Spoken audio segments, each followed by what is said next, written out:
I'm here with Captain Sterling Gillum, the director here at the National Naval Aviation Museum. Hello, how are you? Erin, it's great to have you here. Thanks for making the trip from Dallas. Oh, We're thrilled to have Good Morning Texas here in Pensacola. Yes, indeed. Well, tell me, because you guys get visitors, not just domestic, but international. This is such a unique destination. Why is it so special? Well, it's great. It's the largest tourist attraction on the Gulf Coast, west of Tampa, east of New Orleans, and we're really excited to host our patrons so we can give them a taste of the rich, deep history of naval aviation, which has been going on since 1911, believe it or not. My goodness. Okay, well, you guys have the nickname Cradle of Naval Aviation. Tell me how you got that name. Well, Cradle of Naval Aviation starts because every naval aviator starts their training here, whether they graduate from Annapolis, ROTC at the University of Nebraska, or some other school. They come down here after their college degree and learn how to fly these airplanes.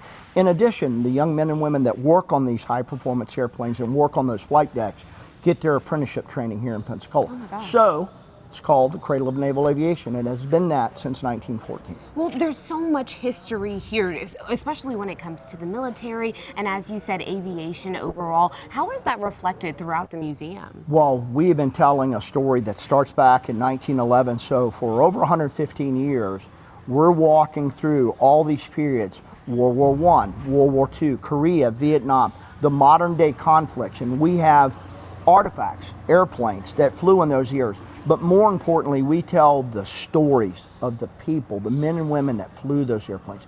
And that's some very compelling stories, and our patrons really want to hear about it, because it's the best of America. Yes, yes, indeed. Well, I think it's the basis of who we are, the foundation, right? It really is, and having had the good fortune of being in the Navy and flying for the Navy, to be able to tell that rich story that maps back so far, it's really joyous. This is such a family-friendly space. It's so interactive. Tell me about some of the things that we can get involved with when it comes to the museum. Well, first off, we're the third largest aviation museum in the world. You can literally touch our artifacts, these airplanes. You're not able to do that at the Smithsonian.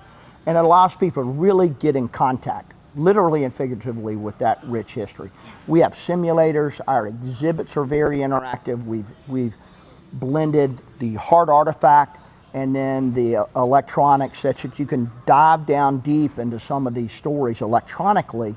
And then the simulators are really, really neat. That you can get to fly an airplane. Wow. Three-dimensionally. Oh my goodness. With G-forces. Yeah, well, you know what? I think I'm going to have to put that on my list for I sure. think We're you going to have to should. do that for sure. But if you could, new exhibits constantly changing all the time It year-round. is, because naval aviation's been going hard since 1911. The history of naval aviation's been written. We have new airplanes, manned, unmanned.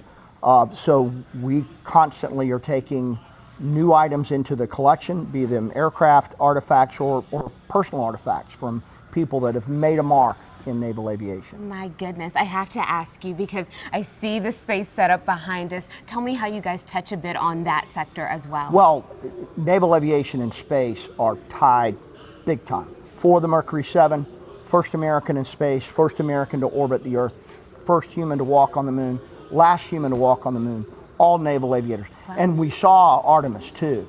What a wonderful crew. Those 4 humans were just represented mankind so well. And the 2 Navy pilots that were on that crew represented naval aviation well also. Yes. Okay, well, I feel like there's nothing left to do but go fly a plane in that simulator, I shall think we? you should. Let's go. Here at the Naval Aviation Museum, you can strap on a jet and be the Blue, so you should give this a try. Okay, here we go. I'm gonna be a Blue Angel myself. Let's see how I do.